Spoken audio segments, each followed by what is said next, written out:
Sifat terkandung di dalam af'al. Af'al terkandung kepada zat.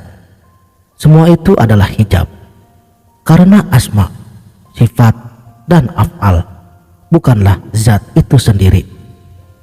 Itulah yang dimaksud oleh para guru sufi, bahwa segala yang tergambarkan adalah huruf, dan itu merupakan hijab, dan zatnya berada di sebalik titik.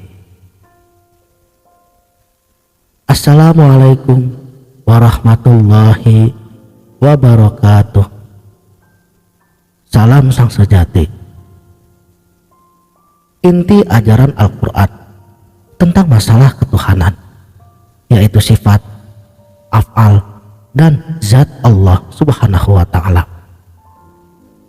Dialah Allah yang memiliki sifat yang maha pengasih dan maha penyayang. Tidak ada yang berhak menyandang pujian kecuali Dia. Dialah tempat segalanya bergantung, karena Dia adalah penguasa alam semesta raya ini. Hanya kepadanya lah kita memohon pertolongan dan petunjuknya. Demikianlah kesimpulan maksud Ummul Quran, yaitu berserah kepada yang maha menguasai alam dan diri kita. Dalam rangkaian ayat-ayat surat Al-Fatihah tertumpu kepada huruf ba, dalam tata bahasa Arab sebagai ba sababiyah. Artinya semua yang ada berasal daripada huruf ba, dengan sebabnya ismi atau namanya. Bila dipisah, bi ismi Allah, bismillah. Semua yang ada karena sebab adanya asma. Pada asma terdapat yang memiliki asma, yaitu zatnya. Dan ini terangkum dalam arti titik. Karena titik baru bersifat kun, jadilah, maka terjadilah segala sesuatu. Karena kunnya yang dilambangkan dengan titik merupakan asal daripada segala coretan huruf, berasal daripada titik-titik yang beraturan menjadi garis, dan garis menjadi bentuk atau wujud. Sedangkan zatnya tidak berupa titik, karena titik masih merupakan sifat daripada zat. Artinya kun Allah bukanlah zat, karena kun, kalam ataupun wahyu adalah sifat daripada zat, bukan zat itu sendiri.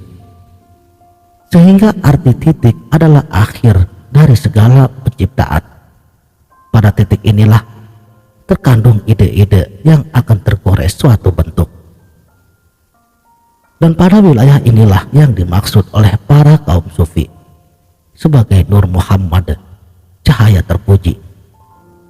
Karena segala sesuatu akan memuja dan mengikuti kehendak zat, dan zat berkata melalui kunnya, jadilah, maka jadilah semuanya. Yang halus ialah unsur hidup yang tak nampak oleh kita. Dari yang halus itulah sebenarnya yang ada, yang daripadanya sekalian ini terjadi hakikat yang sejati. Itulah hidup, itulah kamu, dan itulah kita semuanya. Sifatnya terkandung di dalam afalnya, afalnya terkandung kepada zatnya. Semua itu adalah hijab, karena asma, sifat, dan afalnya bukanlah zat itu sendiri. Itulah yang dimaksudkan oleh para guru sufi, bahwa segala yang tergambarkan adalah huruf, dan itu merupakan hijab, dan zatnya berada di sebalik titik. Zat tidak bisa digambarkan oleh sesuatu apapun juga. Untuk mengetahui zat Allah harus menyingkirkan huruf dan titiknya, karena itu adalah hijabnya.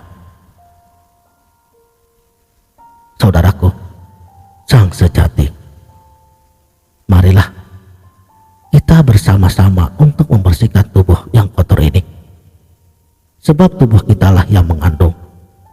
Maka jadikanlah tubuh kita ini seperti kaca yang terang benderang, dan cahaya itulah yang disebut oleh Allah dengan nurku. Makanya Alhamdulillah menjadi perkataan yang paling permulaan, sebab dialah yang maha suci.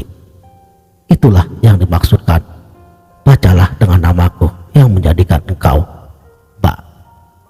Dan itulah yang menimbulkan satu rahasia atau nurnya, yang memuji kepada dirinya sendiri, sebab disitulah kejadian asal daripada kun. Adapun kun itu goib atau laisa, maka jadilah satu titik atau menjadi huruf ba, dan ba itulah yang disebut batin. Makanya karamkanlah tubuh kita, barulah kita akan bertubuhkan nur. Kembalilah kita kepada permulaan asalnya ruh yang tiada lupa kepadanya, sebab yang tiada lupa itulah darah kita. Menjadi kalimat zikir dan tasbih, itulah cahayanya. Untuk itu berhati-hatilah agar jangan sampai lupa kepadanya. Kalau kita hampir, dia lebih dekat. Kalau kita dekat, maka kata Allah di dalam hadis kursi, akulah pendengarannya, akulah penglihatannya, akulah yang meliputinya, sehingga engkau misra di dalam wujud hakiki. Di dalam lautan titik itulah yang dikatakan atau yang bernama Nurullah. Ia juga yang disebut dengan nur zatnya. Maka goiblah nur zat itu menjadi ruh idofi, dan ruh idofi itu disebut dengan Ahmad, dan Ahmad itulah yang bernama Zatul Bukhti.